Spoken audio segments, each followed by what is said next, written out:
पता है कि गणेश जी को तुलसी जी का पत्र क्यों नहीं चढ़ाया जाता है? गणेश जी की पूजा में सिर्फ दुर्वा का इस्तेमाल किया जाता है। हर किसी पूजा में तुलसी जी का उपयोग किया जाता है। विष्णु जी की प्रिया है तुलसी जी, लेकिन गणेश जी की पूजा में तुलसी का पत्र चढ़ाना वर्जित है। क्या आपको ये पौराणिक कथा मालूम है? एक बार गणेश जी गंगा की घाट पर बैठकर भगवान में लीन होकर जप तप कर रहे थे। उन्होंने चंदन लेप रखा था अपने पूरे शरीर में और पीताम्बर धारण कर रखा था।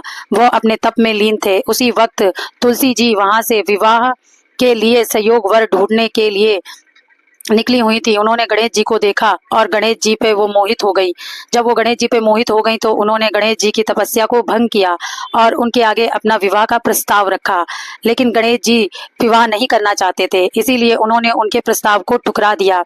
यह सुनकर तुलसी जी को बहुत ही दुख हुआ और वो अपना अपमान समझकर भगवान गणेश जी को श्राप दे दिया कि तुम आप जो विवाह नहीं करना चाहते हो, आपके 2 विवाह होंगे। यह सुनकर गणेश जी को बहुत क्रोध आया, क्योंकि वो विवाह की इच्छा नहीं रखते थे और उनकी बिना इच्छा के उनके विवाह 2 होने का श्राप पाकर उन्होंने तुलसी जी को श्राप दिया कि जाओ, तुम संयोग वर ढूंढने निकली थी, तुम्हें एक अच्छा पुरुष चाहिए था, लेकिन तुम्हारा विवाह एक असुर से होगा। तभी तुलसी जी का विवाह असुर से हुआ और उस असुर से, जिस असुर का नाम शंखचूर्ण था, तब तुलसी जी का नाम वृंदा था। और तुलसी जी को ये श्राप के कारण असुर से विवाह हुआ और गणेश जी को श्राप के कारण 2 विवाह हुए, जो कि गणेश जी की 2 पत्नियां हैं, रिद्धि सिद्धि। इसी वजह से तुलसी जी गणेश जी पे चढ़ाना वर्जित है। गणेश जी तुलसी जी को बिल्कुल भी नहीं पसंद करते हैं। इसमें आप लोगों को क्या पहले से पता था कि तुलसी जी गणेश जी पे क्यों नहीं चढ़ाई जाती है?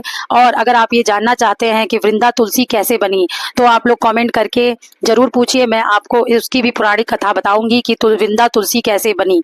और शंखचूर्ण से उनका विवाह इसी कारण हुआ था। नहीं तो तुलसी जी हरि की प्रिया थी, वो विष्णु भगवान की बहुत बड़ी भक्त थी, लेकिन फिर भी उन्हें श्राप के कारण असुर से विवाह हुआ। तो आप लोगों को इस वीडियो में पता चला कि गणेश जी को तुलसी पत्र क्यों नहीं चढ़ाया जाता है। क्या आप पहले से यह बात जानते थे? अगर जानते थे तो प्लीज कमेंट करें, और जो नहीं जानते उन्हें शेयर कीजिए।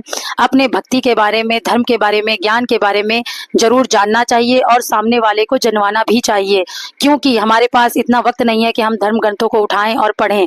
अगर हम नहीं पढ़ सकते हैं तो कम से कम छोटे छोटे पार्ट्स में ही उनकी पौराणिक कथाएं हमें जानना चाहिए। अगर हमारे बच्चे हमसे पूछते हैं कि भगवान गणेश जी को तुलसी क्यों नहीं चढ़ती हैं, तो आप क्या जवाब देंगे उन्हें?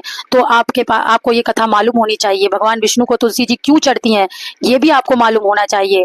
ये जन जन तक आप पहुंचाइए और अपने बच्चों को भी बताइए कि किन भगवान को क्या चढ़ता है। ये नहीं कहीं गलती हो रही हो कि गणेश जी के प्रसाद में भी तुलसी जी चढ़ाई जा रही हो, तो हम पुण्य के बदले पाप के भागी हो जाते हैं। और बहुत से लोगों को नहीं पता है कि कौन से भगवान को क्या चढ़ाना चाहिए। बस लोग पूजा किए